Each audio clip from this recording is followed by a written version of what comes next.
Alors, Bezrat Hashem, le Zohar de ce matin, Patach ve'amar. Rabbi Shimon, il ouvre, il dit, Ki even mikir tizak.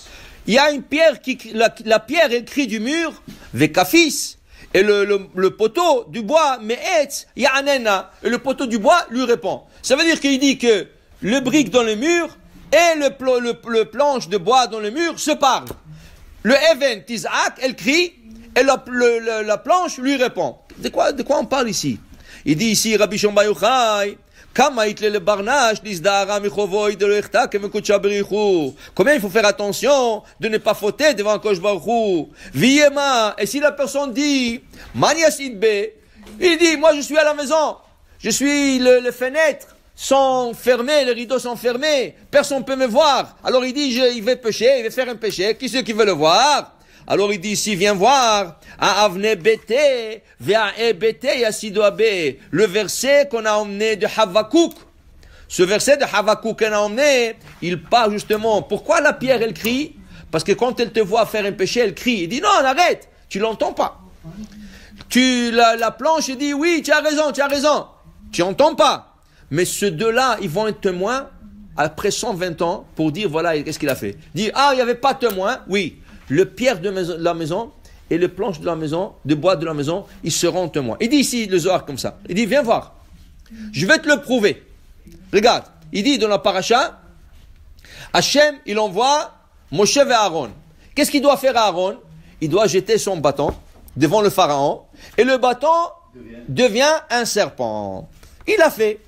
Pharaon a commencé à rigoler. Il dit, tu emmènes la magie dans un pays qui est tout à fait magique. Il dit, tout de suite, il a emmené ces mages, pas rien que le mage, il a emmené des enfants de l'école, ils ont emmené des bâtons, ils ont jeté avec de la magie, ils ont pu retourner leur bâton en serpent. Maintenant, regardez, si tu as vu le film 10 commandements, qu'est-ce que tu as vu dans le film? Tu as vu dans le film comme quoi que le serpent d'Aaron, il a mangé les autres serpents. Mais une chose, la Torah, ça ne s'apprend pas dans les films. La Torah, ça s'apprend dans le texte. Alors, lis le texte de sa paracha cette semaine. C'est écrit qu'après que eux, ils ont fait la même chose, ils ont retourné leur bâton en serpent, Hachem, il a dit à Aaron, retourne ton serpent en bâton. Son serpent est retourné en bâton, et c'est son bâton en bois qui a avalé les autres serpents. En bois. Alors il dit ici le Zohar, regarde, le bois, il a avalé des animaux, il a avalé le serpent des autres. Alors il dit ici, comment il est possible que le bois, qui ne parle pas, qui ne voit pas et tout ça, parce qu'Hachem lui dit de le faire. Alors si Hachem dit au bois d'avaler les serpents, Kalvachomer, que ce bois il peut parler aussi. Quand Hachem va lui demander, toi, Reuven, il a habité là-bas 20 ans, qu'est-ce qu'il faisait à la maison? Le Shabbat, qu'est-ce qu'il faisait en semaine, qu'est-ce qu'il faisait? Il dit quoi? Oui, le bois il peut parler, le brique il peut parler. Tu as l'exemple vivant dans la paracha de cette semaine. Alors il dit le Zohar, il dit ici, regarde, même A'ayevesha, un bois sec, ou Bala l'inuntaninaya, était capable d'avaler ce serpent. Alors il dit ici, regarde, Amar Rabbi Lazar, viens Rabbi Lazar, fils de Rabbi Shimon Bar Yochai, et il te dit, Tipach rucheon d'inun d'amrin de lozamin kutsha berchul achya metaya.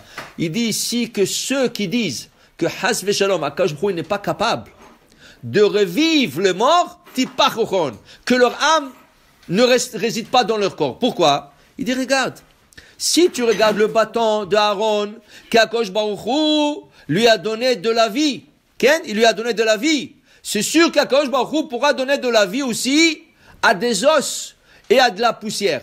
Ça veut dire, si on prend l'exemple du prophète Yehezkel était à Babylone, il s'est posé toujours la question, Behemet, comment c'est possible qu'Akash Baruch Hu va revivre tous ceux qui sont décédés depuis Adam?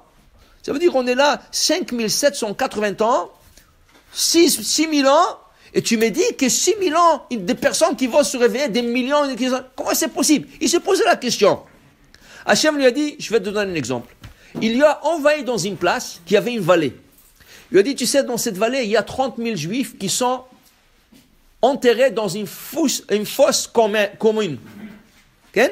Alors, ils sont là-bas, par l'heure, et ils vont se réveiller. Qui était là-bas? là-bas était le Bnei Ephraim. C'était la tribu d'Ephraim, des hommes de la tribu d'Ephraim, qui ont calculé la fin de l'exil de l'Égypte. Et selon leurs calculs, ils sont sortis 30 ans en avance que le Bnei Israël. Quand ils sont sortis là-bas, les Pélistins les ont rencontrés, ils les ont tués tous, 30 000 personnes, ils les ont enterrés dans cette fosse commune. Là-bas, Hachem il dit à Yecheskel, parle-leur, qu'ils se réveillent. Il a commencé à parler, et du coup, qu'est-ce qu'il voit? Des os qui viennent de tous les côtés, qui se mettent ensemble, qui forment des squelettes. De la peau qui se met sur la squelette, deux personnes qui ont des cheveux, des ongles, tout ça, et 30 000 personnes qui se réveillent. Waouh! Les 30 000 se sont mis à pleurer. Comment ça à pleurer? Qu'est-ce qu'il y a? Ils ont dit, pourquoi tu as fait Triat Hametim maintenant? Qu'est-ce qui va arriver quand Mashiach va venir? On n'aura pas le mérite de se réveiller. Tu nous as réveillés maintenant avant le temps. Eux, ils sont sortis avant le temps et ils avaient Triat Hametim avant. Il dit non. Ça c'est rien qu'un échantillon. Hachem dit, je veux rien que montrer à Yeheskel Triat Hametim. Mais après, vous allez mourir aussi et vous allez retourner dans Triat Hametim. Pour te dire, pour Hachem, c'est pas un problème. Il peut donner de la vie même dans de bois, de pierre, tout ça, c'est Akadosh Baruch Hu, il est Kol Yachol, il peut tout faire, mais il faut aussi le croire. Baruch Adonai Le'olam, Amen ve Amen.